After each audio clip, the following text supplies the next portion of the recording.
Today we are very fortunate to have one of the leading hip experts on our show, Dr. Mauricio Herrera. Welcome to the show. Thank you.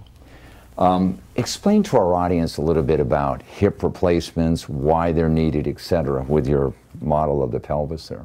Well, the basics of the hip is that the hip is a joint, and a joint is a ball inside of a socket. And in this model, you could see what a general hip will look like, and this is what a normal hip would look like. The ball is nice and smooth. You have cartilage layer here. The cartilage covers the bone, and that fits in the socket quite nicely. But what can happen is, such as in a situation when a patient does take corticosteroid, be it by mouth or via injection, the blood supply to the ball portion can actually die, and the bone can die. And the term for that is the avascular necrosis. And unfortunately, when that happens, when the blood supply gets distorted to the ball portion of the hip, this will die and the joint won't work like a normal joint anymore. The patient will have a lot of pain and discomfort and disability because of that.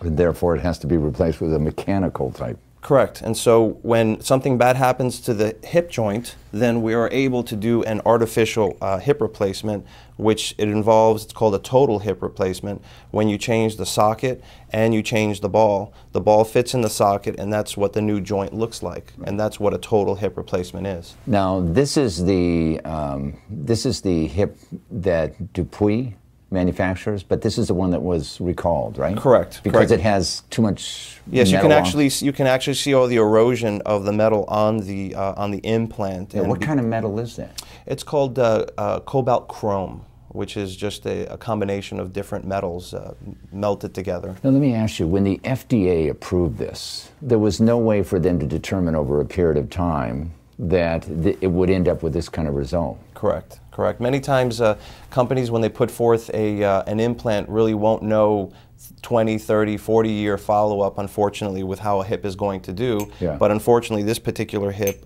did have a high rate of failure. Is Ryan's case a typical case where you have too much corticosteroids injected into the hip? Yes, actually it's a very common occurrence, this avascular necrosis, or when the bone's blood supply gets distorted. Unfortunately, many patients do take corticosteroids for various reasons, especially asthma. Asthma is the #1 reason why someone would have to take corticosteroid for treatment, and so avascular necrosis is more common than you would think.